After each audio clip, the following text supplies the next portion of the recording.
Əziz şagirdlər, artıq buraxılış imtahana çox az vaxt qalıb, bunu hamımız bilirik. Bu mərhələdə sizə nə məsləhət görərdim? Bu kiçik videonun haqqındadır. Ən vacib məsələlərdən biri panikaya etməyin, yəni panikaya qapılmağın bir mənası yoxdur.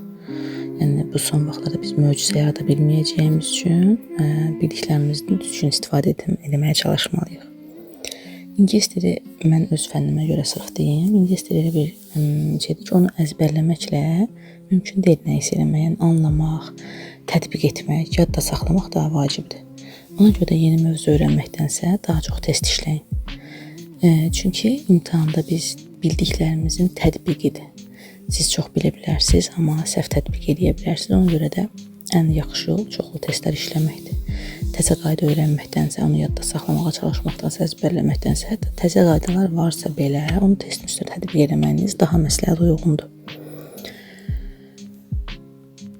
Bir də ən çox çıxan mövzular var. Qramatikadan ən çox qarşılaşdığımız mövzular nələr ola bilər? Mütləq söz önü var, modal feilimiz var, cümlə qurmaq var, söz önü var, bağlayıcı var, gerund və ya infinitiv var. Bu tip mövzulara daha çox vaxt ayırsanız daha yaxşı olar. Yerik haldı, mütləq düşür. Bu tip, yəni özünüzün də çox gördüyü testlər var da. Onlar qeyd edib, onların üzərində işləsəz daha məsləhətlidir. Reading tapşırıqları haqqında demək istəyirəm. Hətta listeningdə belə mətni əzbərləyən. Biz dinləyib hər şeyi işdə bilməliyik, dinləyib hər şeyi əzbərləyə bilməliyik.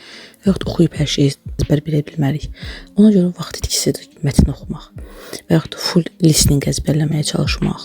Bu vaxt itkisidir, yorucudur. Zamanla yarışırıq. Ona görə birinci testlərə çox diqqətlə baxın. O verilən dəqiqələr ki varsa deyir, tanış olun. Ona həqiqətən tanış olun. O hissiyəni readingə görə deyirəm, oxuyub mətndə axtarmağa çalışın. Bəzi uşaqlar deyir, tapmıram deyə bir şey yoxdur.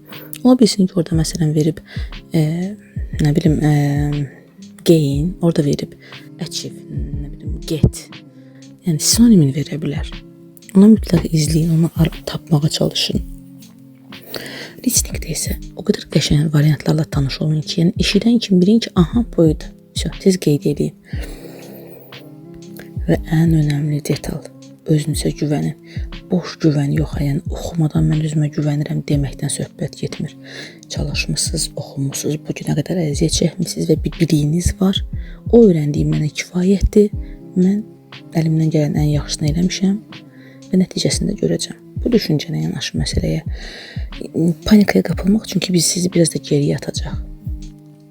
Bundan əlavə olaraq, mən düşünürəm ki, bu videosun qarşınıza çıxıbsa, siz artıq finaldasınız, az qalıb bu nəticələrinizi görməyə və mən həqiqətən sizə inanıram. Çünki araşdırmısınız, maraqlanırsınız ki, mən nə edə bilərəm imtahan öncəsi sakinləşmək üçün. Deməli ki, siz əziyyət çəkmisiniz. İmtahan yazmaqdan sonra hillə axtarmırsınız, köçürmənin yollarını axtarmırsınız. Özünüzü sakitləşdirib öyrəndiklərinizi tətbiq eləməyin yollarını axtarırsınız. Ona görə də mən sizə güvənirəm.